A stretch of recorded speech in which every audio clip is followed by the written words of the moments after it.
அனைவருக்கும் வணக்கம். இதில் நம்ம என்ன பார்க்க போகிறோம் அப்படின்னா, நம்ம வின்னர்ஸ் கிளாஸ் அகாடமிக்கு வந்து தமிழ் கொஸ்டின் கிரியேட்டர் வந்து தேவைப்படுறாங்க. ஸோ அதனால் வந்து இந்த வீடியோ வந்து முழுமையாக பார்த்துட்டு உங்களுக்கு விருப்பம் இருக்கும் பட்சத்தில் வந்து அப்ளை பண்ணுங்கள். இதுக்கு எப்படி அப்ளை பண்ணுன்றது நான் ஸ்டார்டிங்கில் சொல்கிறேன். நீங்கள் வீடியோ முழுமையாக பார்த்துட்டு உங்களுக்கு வில்லிங் இருக்கும் பட்சத்தில் இந்த வீடியோவோட டிஸ்கிரிப்ஷனில் ஒரு கூகுள் ஃபார்ம் லிங்க் கொடுத்துருப்போம். அதை கிளிக் பண்ணி ஒரு பேசிக் டீட்டெயில் வந்து கேட்டிருப்போம். உங்கள் பேர் என்ன, எஜுகேஷன் குவாலிஃபிகேஷன், ஏதாவது எக்ஸ்பீரியன்ஸ் இருக்கா, உங்களுடைய மொபைல் நம்பர் என்ன, இந்த மாதிரி பேசிக் டீட்டெயில் வந்து கேட்டிருப்போம். அதை ஃபில் பண்ணி சப்மிட் கொடுங்க. அப்போ தான் வந்து உங்களுக்கு வந்து நாங்கள் வந்து தொடர்பு கொண்டு மேற்கொண்டு விவரங்கள் வந்து நம்ம கொடுப்போம். ரைட்டா? சரி, ஓகே. இப்போ தமிழ் கொஸ்டின் கிரியேட்டரை பொறுத்த வரைக்கும் பார்த்தீங்கன்னா எந்த எக்ஸாமுக்கு சார் கொஸ்டின் வந்து செட் பண்ணணும் அப்படின்னு கேட்டிங்கன்னா, தமிழகத்தில் நடத்தக்கூடிய அனைத்து விதமான போட்டித் தேர்வுகளுக்குமே இப்போ பொதுவாக பார்த்தீங்கன்னா தமிழ் தகுதி தேர்வுன்றது கட்டாயமாயிடுச்சு. ஸோ தமிழ் எக்ஸாம் வந்து எல்லாருமே வைக்கிறாங்க. இப்போ டிஎன்பிசி குரூப் 4 குரூப் 2க்குமே இருக்குது. டிஎன்யூஎஸ்ஆர்பியில் constable exam, sub inspector exam இருக்குது. டிஆர்பியில் எடுத்தாலுமே தமிழ் தகுதி தேர்வு இருக்குது, இடைநிலை ஆசிரியர்கள் இருக்குது, டெட் இருக்குது. ஸோ இது மாதிரி தமிழகத்தில் நடத்தக்கூடிய அனைத்து விதமான போட்டித் தேர்வுகளுக்குமே அந்த போட்டித் தேர்வுக்கு ஏற்ற மாதிரி வந்து நான் கொஸ்டின் வந்து செட் பண்ணுவேன், கொஸ்டின் வந்து ஃப்ரேம் பண்ணுவேன். ஸ்டாண்டர்டாக வந்து என்னால் வந்து கொஸ்டின் வந்து செட் பண்ண முடியும் அப்படின்ற பட்சத்தில் தாராளமாக நீங்கள் வந்து அப்ளை பண்ணுங்கள்.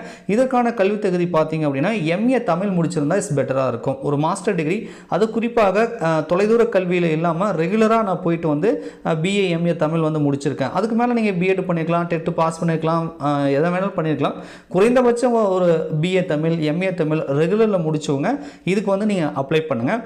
இதே ஒரு போட்டித் தேர்வில் நீங்கள் கிளியர் பண்ணியிருக்கீங்க, ஒரு ப்ரிலிமினரி எக்ஸாம் பாஸ் பண்ணியிருக்கீங்க, அல்லது ஒரு தொடர்ச்சியாக ஒரு 4 ஆண்டுகளாக வந்து நீங்கள் படிக்கிறீங்க அப்படின்னா கண்டிப்பாக உங்களுக்கு வந்து நாங்கள் முன்னுரிமை கொடுப்போம். அல்லது வந்து வேறு ஏதேனும் அகாடமியில் ஒர்க் பண்ணியிருக்கீங்க, கொஷின் கிரியேட்டராக வந்து தமிழ் கொஷின் கிரியேட்டராக வந்து ஒர்க் பண்ணியிருக்கீங்க அப்படின்னாலும் எக்ஸ்பீரியன்ஸில் வந்து மென்ஷன் பண்ணுங்கள். கண்டிப்பாக அனுபவம் இருப்பவர்களுக்கு நாங்கள் முன்னுரிமை கொடுப்போம். ரைட்டா? ஸோ இது எல்லாமே பார்த்தீங்க அப்படின்னா ஒர்க் ஃப்ரம் ஹோம், வீட்டிலேருந்து பார்ட் டைமாக நீங்கள் ஒர்க் பண்ணுற மாதிரி இருக்கும். ஸோ இந்த part time job work from home அப்படின்றதுனால ஸோ உங்களுக்கு வந்து சேலரி என்பது வந்து கொஷின் பேஸ்டாக கிடைக்கும். ரைட்டா? ஸோ அது எல்லாமே வந்து நாங்கள் உங்களுக்கு நீங்கள் அப்ளை பண்ணி நாங்கள் கால் பண்ணி பேசுவோம் இல்லையா? ஸோ அந்த டைமில் வந்து உங்களுக்கு நான் சொல்கிறேன்.